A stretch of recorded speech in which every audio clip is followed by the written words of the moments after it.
Housewife মানে বেকার নয়, শুধুমাত্র বাড়ির বউয়েরাই পারি একটা ঘরকে সাজানো গোছানো সংসারে পরিণত করতে। রাধে রাধে বন্ধুরা, তোমরা সবাই কেমন আছো? আশা করি তোমরা সবাই অনেক সুস্থ আছো ও ভালো আছো। আমরাও কিন্তু খুবই ভালো আছি। তো দেখো, আজ হচ্ছে শুক্রবার, তোমাদের সবাইকে সাথে নিয়ে আজকের ব্লগটা স্টার্ট করছি। সাথে থাকো, আশা করছি আজকের ব্লগটা তোমাদের খুব ভালো লাগবে। আর এই দেখো, আমাদের বাড়ির সেই টবগুলোতে যেগুলো আমি আগের দিনে লাগিয়েছিলাম, সেগুলো কি সুন্দর লাল হলুদ ফুল ফুটেছে।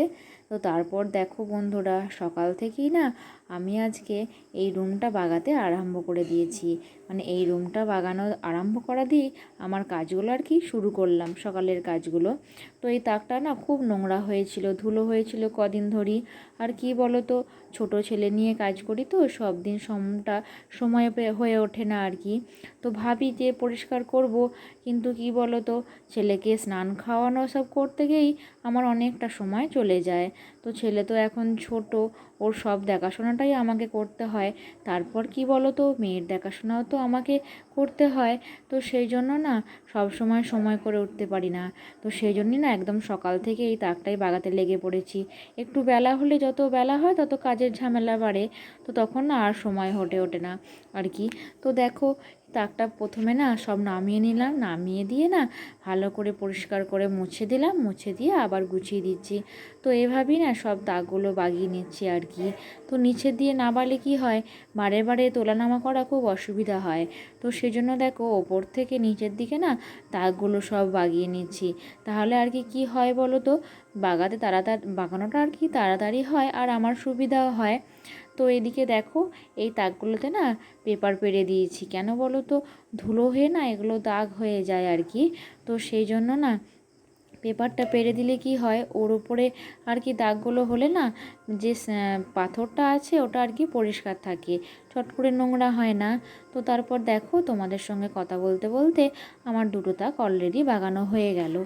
ওরা এই তাকটা বাগাতে বাগাতে আমার আগের ভিডিওয়ে যেসব দিদিভাইরা কমেন্ট করেছিল, চলো তোমাদের একবার শোনাই।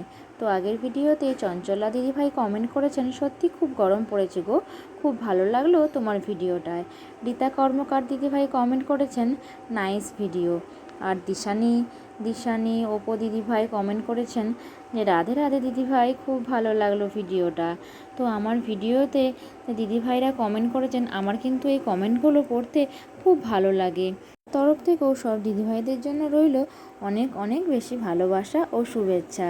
তো দেখো, আমার এদিকে কিন্তু সব তাকটাই পরিষ্কার করে বাগানো হয়ে গেল, শুধু এই নিচের তাকটাই বাকি আছে। তো এটাও আমি বাগিয়ে নিলাম। তো তারপর দেখো, পেপারগুলো না একটু ভালোভাবে মুড়ে দিয়ে বসিয়ে দিলাম, না হলে না একদম দেখতে ভালো লাগে না।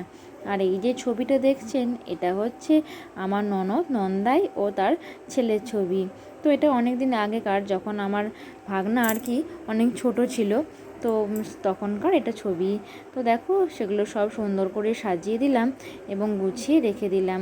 তো এই রুমটা তো আমার দেওর থাকে, তো ওর যেগুলো দরকারি জিনিস সেগুলো সব ঠিক করে গুছিয়ে রেখে দিলাম। তো এদিকে তো আমার তাকটা গোছানো হয়ে গেল। তারপর দেখো, আমি এখানে ফ্রিজটা মুছতে লেগে পড়েছি। আর ফ্রিজটা তো একটু না মুছলে হয় না, কেন বলো তো, বারে বারে তো হাত দিয়ে খোলা হয়, তো সেজন্য সামনেটা একদম জলের ছোপ পড়ে যায়।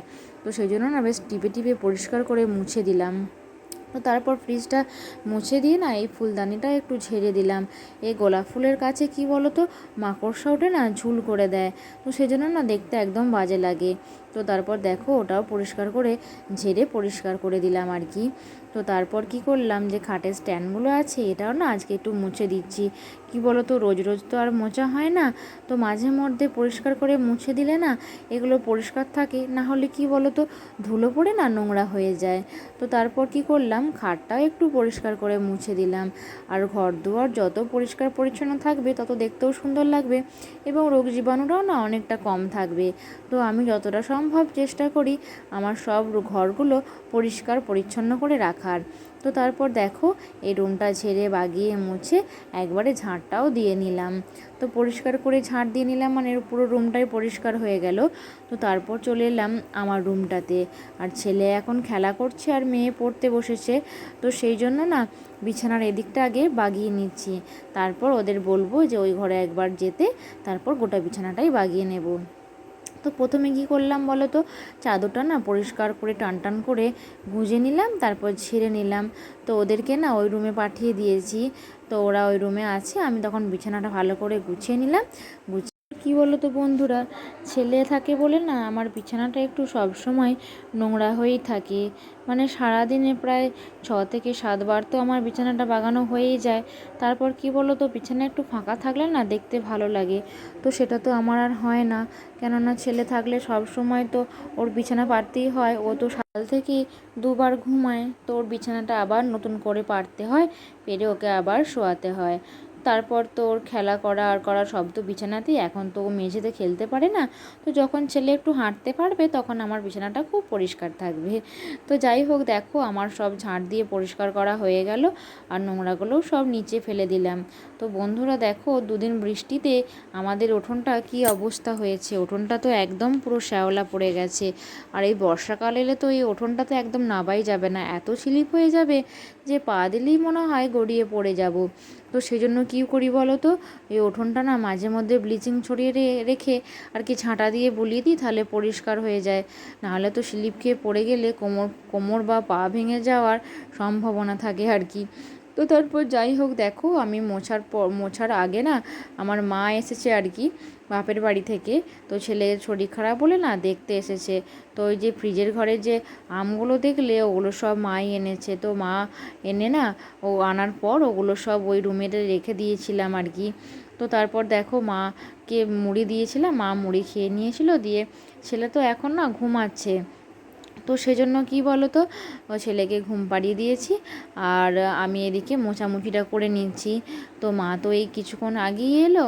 তো সেই জন্য না মানে কি হয় বলো তো, মনে হয় কেউ যদি আমার ছেলেটা একবার নেয় তাহলে না অনেক কাজ করব। তো এমনিতেই তো ছেলে ঘুমালে আমি কাজ করি আর কি। তো আজকে কি বলো তো, আজকে মনে হচ্ছে কিছু বাড়তি কাজও করতে পারবো আর কি। তো এদিকে দেখো আমি না লাউটা কেটে নিচ্ছি, আর আজকে না লাউয়ের তরকারি বানাবো। তো সেজন্য লাউটা একটু বড় বড় করেই কাটলাম। তো রোজ তো আর জলখাবারে আলু তরকারি বা অন্য কিছু বা বেসন বেগনি এগুলো হয়, তো প্রতিদিনই না ভালো লাগে না। তো সেজন্য আজ ভাবলাম একটু লাউ বানাবো। তারপর কি বলো তো, লাউটা আমার জন্য খুব উপকারী খাওয়াটা আর কি। তো সেজন্য না মাঝে মধ্যে লাউ থাকলে আর কি বানিয়ে নিই তরকারি। তো সে দেখো এদিকে আমি কড়াইতে তেল গরম করে ওর মধ্যে টমেটো, নুন আর এরপর দিয়ে দিচ্ছি হলুদ। তো টমেটোর ওপরে না নুন দিয়ে দিলে কি হয় বলো তো, টপ করে না টমেটোটা গলে যায়, তো কষার পক্ষেও না সুবিধা হয়। তো তারপর ওটা কষিয়ে নিয়ে ওর মধ্যে সেদ্ধ করা ওই আলু আর লাউটা দিয়ে দিলাম। তো এরপর দিয়ে না ভালো করে এরপর নাড়াচাড়া করে নেব। আর সেদ্ধ করে নিলে কি হয় বলো তো, বেশ তাড়াতাড়ি রান্নাটা হয়ে যায় আর সুবিধাও হয়। তো সেজন্য আমি কি করি, বেশিরভাগ রান্নাই না ওই সেদ্ধ করে নিই। সেদ্ধ করে নিয়ে করলে তাড়াতাড়ি হয়, মানে আমার তো একটু সবসময় তাড়া থাকে ছেলে উঠে পড়ার জন্য।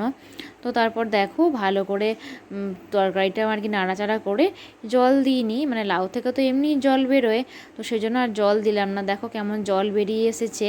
তো তারপরে একটু মিট মশলা দিয়ে দিলাম, আর হালকা করে চিনিও দিয়ে দিয়েছি আর কি। তো তারপর চেখে দেখলাম চিনিটার নুনটা একটু কম হয়েছে। তো তারপর সেটাও না দিয়ে দিলাম। তো দিয়ে না নাড়িয়ে দিচ্ছি ভালো করে। তো দেখো এদিকে আমার লাউয়ের তরকারি পুরো কমপ্লিট হয়ে গেল।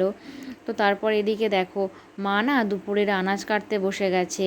তো আজকে রান্না হচ্ছিল পুঁই শাক। তো পুঁই শাক একটু কম পড়ায় আমি এখানে যে বাগানে পুঁই শাক হয়েছিল না ওটা একটু কাটতে এলাম।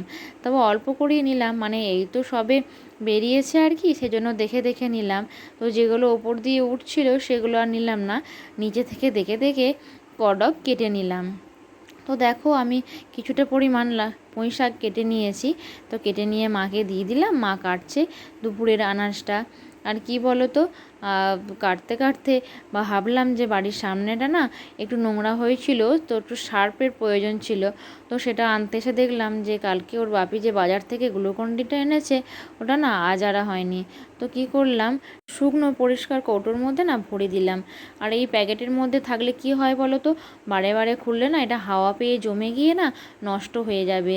তো তারপর দেখো আমার দরকারের জিনিসটা নিয়ে চলে এলাম। তো এই সার্ফেরই আমার প্রয়োজন ছিল আর কি। তো তারপর এটা কেটে কৌটোর মধ্যে কুড়িয়ে নিচ্ছি। তো তারপর আজকে ভাবলাম যে মা যখন রয়েছে, ছেলে উঠে পড়লে না মা কোলে নিতে পারবে। তো সেজন্য না এটা অনেক দিন হলো প্রায় মাজা হয়নি, মানে মাজিনি আর কি। প্রায় দিনই তো ধুয়ে দিই, মুছে দিই।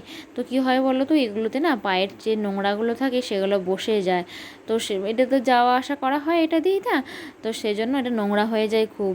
তো এটা এত কালো হয়েছিল কি বলবো, তো সময় করে উঠতে পারছিলাম না। তো আজ যখন সময় পেয়েছি, দেখো এটা সার্ফ দিয়ে না ভালো করে মেজে দিচ্ছি। আর কি বলো তো, একটু ঘষে ঘষে না মাজলে না একদম নোংরাগুলো যায় না। এই খাঁজগুলোতে না একদম কালো কালো নোংরা বসে গেছে। ক্যামেরায় না অতটা ভালো বোঝা যাচ্ছে না, কিন্তু কাছ থেকে দেখলে কি বলবে, এই যে হলুদ হলুদ স্টাইলগুলো আছে না ওগুলো তো একদম কালো হয়ে গেছে। তো কি করলাম, সার্ফ দিয়ে প্রথমে না ওগুলো ভিজিয়ে দিয়েছি। ভিজিয়ে দিয়ে প্রথমে এই ফুলের দিকগুলো ভালো করে মেজে নিলাম, তারপরে এই নিচেটা মাজতে লাগলাম আর কি।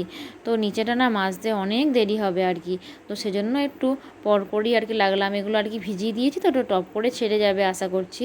তো দেখো ভালো করে ঘষে ঘষে এদিকে মেজে দিলাম। তো ছেলে তো এখন ঘুমাচ্ছে, ছেলে এখনও ওঠেনি। তো ভাবলাম যে ছেলেকে না একবার দেখে আসি। ছেলে ঘুমালে কি হয় বলো তো, মনে হয় একবার করে যাই, গিয়ে দেখে আসি ছেলে কি করছে।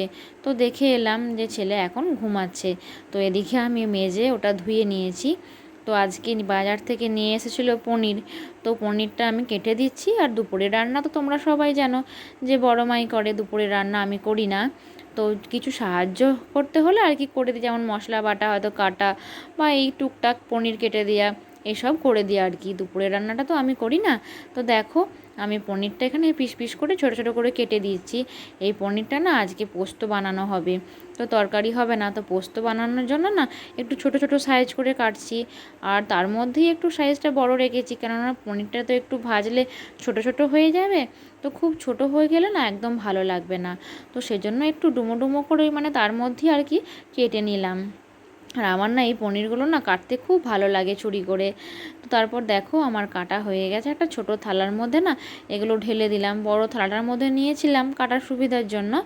তো তারপর কি করলাম, আমি স্নান করে নিয়ে না তুলসী তলায় জল দিতে চলে এলাম। তো প্রতিদিনই না স্নান করে তুলসী মন্দিরে জল দিই, ফুল জল ধূপ এটা দিই।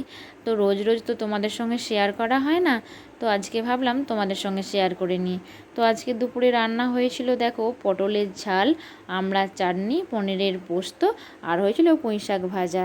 তো বন্ধুরা আমার আজকের ভিডিওটা এখানেই শেষ করছি, আবার দেখা হবে নেক্সট ভিডিওতে। রাধে রাধে।